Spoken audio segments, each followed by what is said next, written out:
It was just another quiet evening at home until the phone call came and turned our world upside down. Marcus and I were sitting at the dinner table, enjoying the salmon and roasted potatoes I'd made, when his cell phone started buzzing. He glanced at the screen and froze. "Who is it?" I asked. "It's Selena," he said grimly. Selena, his 19-year-old daughter from his disastrous first marriage who he hadn't spoken to in years. My heart sank. Nothing good could come of this. Marcus answered the call and I studied his face as he listened, his eyes narrowing in concern. After a few terse words, he hung up and let out a long sigh. "What did she want?" I asked, bracing myself. "She's coming to live with us. Her roommate kicked her out, so she's driving here tomorrow." I dropped my fork, my appetite vanishing. Here? For how long? She didn't say, but it sounded like she plans to stay indefinitely. I felt the panic rising in my chest. We'd worked so hard to build a good life, a stable home. Marcus and I both came from broken families, rife with lies and betrayals. It had taken years of therapy and trust building to heal those wounds. The last thing we needed was a destructive, entitled 19-year-old tearing open those scars again. "Can't her mother take her in?" I asked. Marcus shook his head. "You know how that went. The divorce was nuclear. They haven't spoken since." Before I could object further, we heard the front door open. Our 16-year-old son Eli walked in, home from basketball practice. He joined us at the table, his wavy brown hair damp with sweat. "Hey, Mom, Dad, what's going on?" he asked, detecting the tension immediately. He was an exceptionally perceptive kid. Marcus gave him a tired smile. "We just got a call from your sister Selena. She's going to be staying with us for a while." Eli's eyes widened in surprise. He knew little about Selena, other than the few bitter stories Marcus had told over the years. Okay, Eli said slowly. "How long is she staying?" "We don't know yet," Marcus admitted. An uneasy silence settled on the room. I could imagine the worried thoughts spinning through Eli's mind. Selena's sudden arrival would disrupt the stability he valued so deeply, but he was too kind-hearted to voice those concerns. I reached over and gave his hand a reassuring squeeze. Then I turned to Marcus, my eyes flashing with determination. "We need to set firm ground rules," I said. "No freeloading or taking advantage. If she wants to stay here, she needs to get a job and contribute." Marcus nodded. "You're right. I'll make that clear when she arrives." But as we cleaned up the remains of dinner, I couldn't shake the feeling that nothing good would come from Selena's return. The past has a way of catching up, even if you barricade the door. The next morning I woke up feeling uneasy. Today was the day Selena would arrive. Marcus had cleared out the small guest room for her, but I doubted she'd be happy with the cramped space. Over breakfast, Marcus tried reassuring Eli. "Don't worry, I'm sure Selena has grown up a lot since I last saw her. Just try to make her feel welcome." Eli nodded, but I could tell he was dreading her arrival as much as I was. Around noon, we heard a car pull up outside. "That must be her," Marcus said. My heart pounded as we went to the front door. A blonde girl stepped out of a beat-up hatchback jammed with clothes and boxes. She looked nothing like the sullen, scrawny 13-year-old I remembered from the divorce hearings years ago. She'd grown tall and pretty, wearing stylish clothes and expertly applied makeup. But her bright smile didn't reach her eyes. Marcus hugged her awkwardly. "Welcome home, Selena." "Thanks, Daddy," she said sweetly, though she'd made no effort to contact him since the divorce. "It's so good to see you again." Over the next hour, Selena carried in her boxes and bags, piling them in the small guest room despite the lack of space. She rejected Marcus's offers to help, barking at him not to touch her things. So much for her growing up, I thought. At dinner, Selena dominated the conversation, chatting about herself and sprinkling in subtle insults toward me. "I can't believe you're still working as a nurse, Lena. Wouldn't you rather do something more interesting?" I bit my tongue. Nursing was my passion, but Selena clearly looked down on it. When Eli talked about applying for college scholarships, Selena laughed sharply. "Good luck getting enough money to attend a decent school." Eli's face burned. I knew how hard he'd worked for those scholarships, maintaining straight A's while excelling at sports. After dinner, I pulled Marcus aside. "We need to set ground rules for Selena," I urged. "No more of this entitled behavior." He sighed. "You're right, I'll talk to her." But over the next few days, nothing changed. Selena continued acting rudely, while doing nothing to get a job or help around the house. My patience wore dangerously thin. Then came the final straw. I arrived home from work one evening to find Selena gone and Eli sitting alone, his face pale. "What's wrong?" I asked. "She stole my laptop, and my money jar was empty." His lower lip trembled. "There was over $500 in there from my job." Rage boiled inside me. That money represented years of Eli's hard work and sacrifice. When Selena finally swanned in, I confronted her. "Give back Eli's money and his laptop now." She smirked. "Or what? You'll kick me out." I wanted to slap that smug look off her face. But violence wouldn't solve anything. Selena was toxic, destroying all she touched. I had to protect my family from her, even if it meant driving away Marcus's daughter for good. I decided right then and there. Selena had to go. Her toxic behavior was destroying our family, and I refused to let that continue. When Marcus came home, I told him what Selena had done. She stole from her own brother after we opened our home to her. "I want her out, Marcus. Today." He looked pained. "I know Selena's behavior is unacceptable, but she's still my daughter. If we kick her out now, she'll have nowhere to go." "So we just let her keep stealing from us?" I cried. "She's manipulating you. Can't you see that?" "Give me a little more time to work things out with her," Marcus pleaded. "With some boundaries, I think Selena can change." I shook my head in frustration. Marcus's parental guilt was blinding him to Selena's true nature. But I had to pick my battles carefully to avoid damaging my marriage. "1 week," I said. "If her behavior doesn't improve drastically in 1 week, she has to leave." Marcus agreed reluctantly. I only hoped we could limit the damage Selena inflicted before then. But over the next few days, things only got worse. Selena stayed out partying all night, then slept past noon. She helped herself to my jewelry, claimed they were just loans. When I demanded she get a job, she scoffed. "Why work when Daddy lets me stay here for free?" One night, I came home to find her smoking on the couch. When I yelled at her to take it outside, she blew smoke in my face. "You're not my mother. Don't tell me what to do." I felt sick, realizing the extent of Selena's manipulation. She knew exactly how to provoke me while acting sweetly innocent around Marcus. The final straw came when I received a call from my credit card company, asking about a suspicious purchase. Over $2,000 at a luxury clothing store in LA. It didn't take a genius to realize Selena had stolen my card. She'd racked up more debt in a week than Eli and I spent on food in a month. When Marcus came home, I confronted him, shaking with rage. "Your daughter is destroying us. I want her out of this house tonight." Marcus's face was haggard. "You're right." I wanted to believe Selena could change, but clearly she's out of control. "It's me or her, Marcus," I said quietly. "Choose carefully." He pulled me into a hug. "You and Eli will always come first. I just pray we can get through this without tearing our family apart." We sat down with Selena, and Marcus told her she had to move out immediately. She flew into a rage, hurling insults and accusations. I stayed silent, letting Marcus handle his deranged daughter. When Selena stomped off to pack her things, Marcus put his head in his hands. "I'm so sorry I brought this madness into our home," he said. "You and Eli mean everything to me. However long it takes, I promise we'll recover from Selena's poison."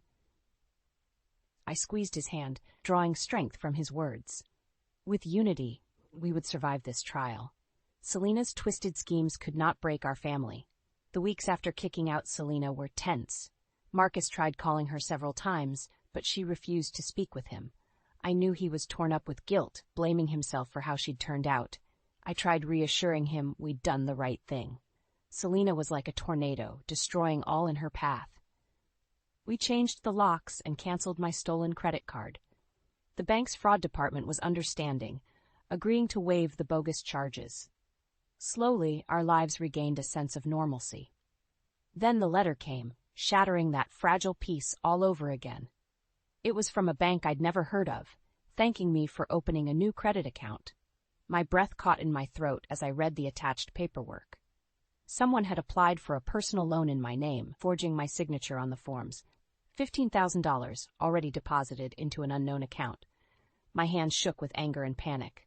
That amount of debt could devastate our family, and there was only one person who would stoop so low. When Marcus came home, I thrust the letter at him. "Your daughter is trying to destroy us. We need to call the police." His eyes widened in shock as he read the letter. My God, I know Selena has issues, but outright identity theft? He slumped at the table, head in his hands. This is all my fault. I failed her as a father. My anger thawed slightly. As much as Selena infuriated me, I knew this betrayal devastated Marcus even more. I sat down beside him. You did your best with her under terrible circumstances. Some people just refuse to change. But now we need to focus on protecting ourselves and Eli. Will you call the police to report the fraud? Marcus sighed heavily, but nodded. You're right. I need to do the responsible thing, no matter how painful. We spent an agonizing hour on the phone with the police and bank, filing reports about Selena's crime. It still boggled my mind that the smiling little girl I remembered from Marcus's wedding photos could grow into this heartless criminal. The bank investigator informed us the loan had been taken out locally, meaning Selena was still lurking nearby. The thought made my skin crawl. That night, as we lay in bed, I turned to Marcus. We'll get that loan invalidated. The bank believes we're the victims here. I hope you're right, he said. Because if not, this could financially devastate us. We could even lose the house. The unspoken fear hung heavy between us. Selena wasn't content just poisoning her father's memory of her. She aimed to completely destroy his new family, no matter the cost. As I finally drifted off to sleep, I repeated a silent mantra. Selena's scheming couldn't touch us, no matter how hard she tried. Goodness and truth would prevail. But in my heart, I harbored a cold anger I'd never felt before. If Selena continued threatening my loved ones, I would stop at nothing to take her down. Over the next few weeks, we heard nothing from Selena. The bank was investigating the fraudulent loan, buying us time before the debts came due. The police had tried visiting Selena's last known address, but she'd already vacated her apartment, leaving no trace. Marcus spent hours scouring online records, trying to find where Selena had disappeared to, but it seemed she knew how to avoid being caught, a true con artist. Then on a sunny Saturday, everything changed again. Marcus was at a weekend teaching conference, so Eli and I decided to see a movie together. But when we returned home, I instantly sensed something was wrong. The front door was ajar. My pulse pounded as I rushed inside. Eli closed behind. Wait in the hall, I told him. If Selena was lurking inside, I didn't want Eli getting hurt. I crept forward, peering into the darkened rooms. At first, nothing seemed disturbed. Then I reached Eli's bedroom. The entire room had been ransacked. Dresser drawers flung open, mattress upended, closet ransacked. Eli rushed in behind me, crying out in shock. That's when I saw the paper on his bed, scrawled with a taunting message, "College fund gone. Oops, better start bussing tables, loser brother." Red spots swam before my eyes. The college fund Marcus and I had painstakingly built for Eli, untouched until now nearly $20,000 for his future, was gone. Stolen by Selena to fund her extravagant tastes, while she left crude insults for the brother she'd never bothered to know. I heard a strangled sob behind me. Eli's face was white, eyes glittering with tears. All that money you saved for me, gone. I wrapped my arms around my kind, diligent son, so undeserving of this cruelty. We'll figure this out, I promised. But inside, my blood boiled. That money was meant to give Eli a chance at a better life. And Selena had snatched that dream away without a second thought. When Marcus arrived, he broke down at the violation of our home and Eli's loss. I rarely saw my soft-spoken husband enraged, but today his fury mirrored my own. Our savings drained, our locks picked, our son senselessly tormented. Enough was enough. Selena had to face consequences before she destroyed more innocent lives. The next evening, ignoring Marcus's warnings, I drove to the rundown motel where Selena was rumored to be staying. Sure enough, I spotted her beat-up hatchback out front. I banged on her door until she finally opened it, smirking when she saw me. Well, if it isn't St. Lena, come to preach about morality? I slapped her across the face. You absolute monster, I spat. Wasn't ruining our lives once enough for you? Selena's grin vanished. You'll regret that, Butch, she hissed, lunging toward me. We scuffled briefly before I shoved her back inside, slamming the door in her contorted face. I strode away, trembling but resolute. One way or another, Selena's reign of terror ended today. I had given her every chance to change. But some people rotted from the inside out, beyond hope of redemption. Dragging them from the darkness risked them pulling you down into their depths. Selena had proven herself a soulless parasite, incapable of goodness. Now it was time to excise her from our lives for good, before her fangs struck again. In the weeks after my confrontation with Selena, I waited on edge for her retaliation. Marcus increased security around our home. I pulled Eli from school, not wanting him alone until Selena was apprehended. But as days passed with no sign of her, we began to breathe easier. Maybe she had realized her crimes would catch up with her if she stayed in town. Then, late one night, I awoke to blaring fire alarms. Marcus and I rushed to Eli's room and found it filled with smoke, flames licking up one wall. We grabbed Eli and raced outside, moments before the fire engulfed his bedroom. As firefighters extinguished the blaze, suspicion gnawed at me. This was no electrical mishap. Selena had made her final, desperate play for revenge. The police investigation confirmed my fears. Traces of gasoline had been splashed along one side of the house and ignited. A disturbing amount, enough to incinerate us as we slept if the timing had been slightly off. Marcus's face was haggard as he spoke to the investigators. My daughter Selena Rogers is your arson suspect. We have evidence she committed identity theft and burglary against us. This fire was her latest attempt to harm my family. With the troubling revelations about Selena's escalating crimes, the police finally took serious action. They obtained security footage from nearby cameras showing a figure in Selena's car fleeing the neighborhood right before firefighters arrived. Arrest warrants were issued.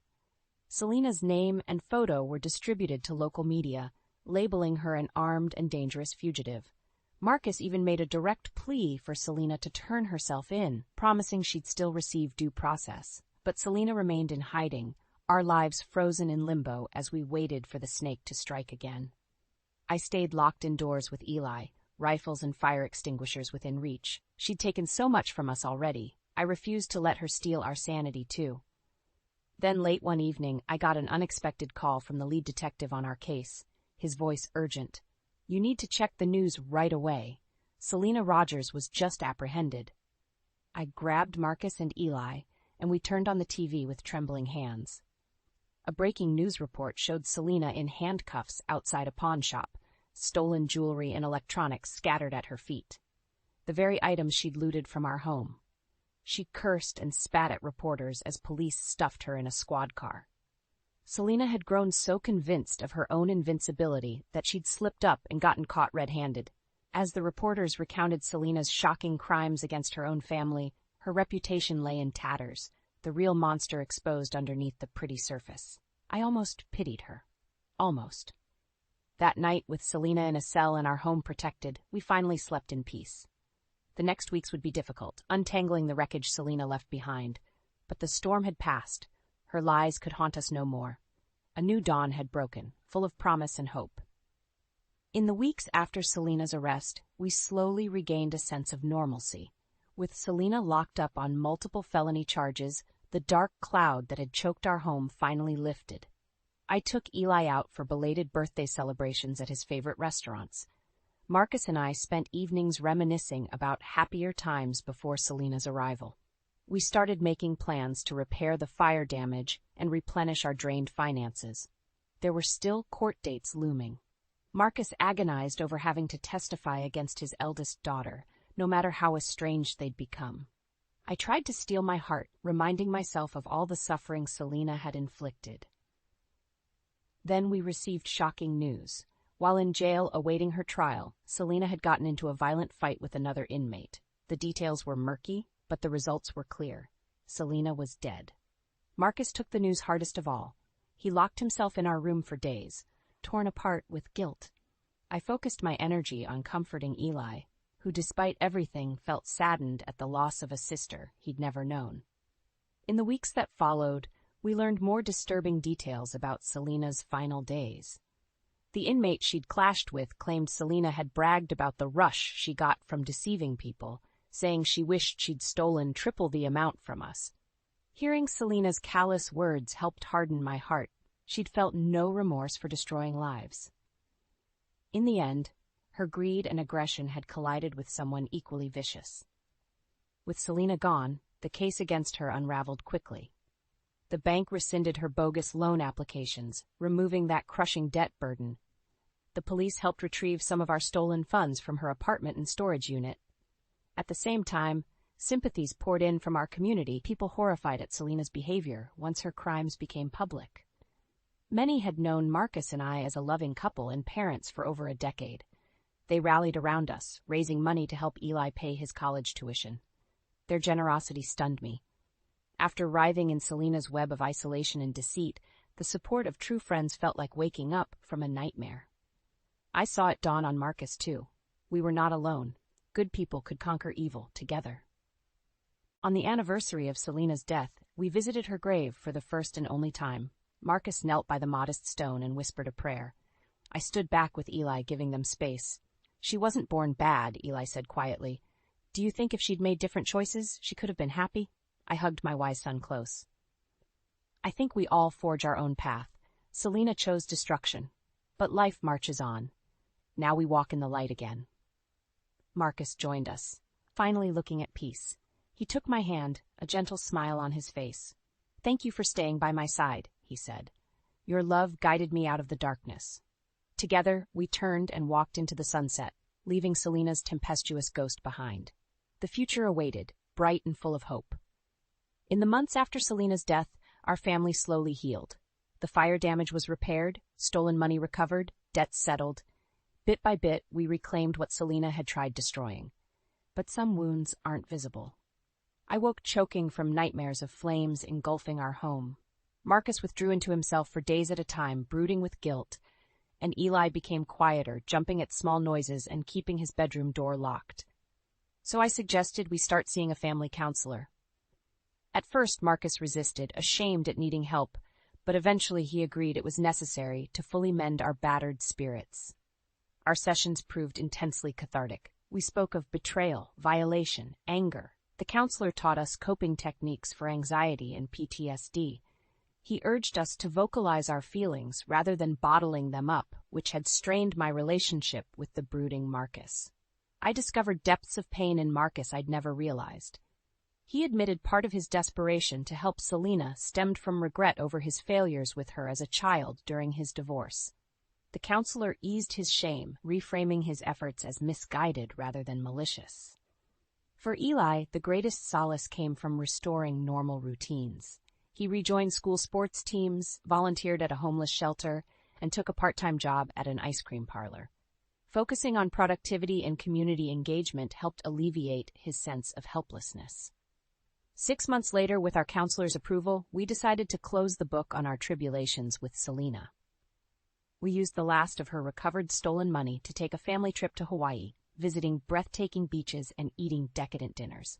No friction, no drama, just joyful quality time together. On the final night, Marcus and I renewed our vows on the beach under a sunset, Eli proudly officiating. I gazed lovingly at my 2 men, my champions. Selena had tried tearing us apart. Instead, we'd emerged stronger than ever. Not all scars fully disappear, but you can choose to wear them proudly, refusing to let past pain define you. Our family embodied that resilience. On the plane ride home, I penned a journal entry I later shared with Marcus and Eli. The past year contained agonizing trials, but also profound growth. We cling closer now, wounds healed into wisdom. Selena acted as a wicked knife, slicing open old injuries and inflicting new ones. But we 3 are the stitching, holding fast, binding up the cuts, making whole what was rent. Our imperfect family will not just survive, but thrive. The darkness recedes, healing dawns, and the light everlasting remains. Later that week, I tucked my journal away in a keepsake box. The final remnants of Selena's ruination, trial transcripts, bank statements, police reports, went into the trash for good. Marcus hugged me close. It's finally over, he said. Now we build something beautiful from the ashes. I smiled up at my husband, then pulled Eli into our embrace. The storm had passed, our lives stretched ahead, sunny and bright, and we would walk this new path arm in arm, faces tilted toward the light.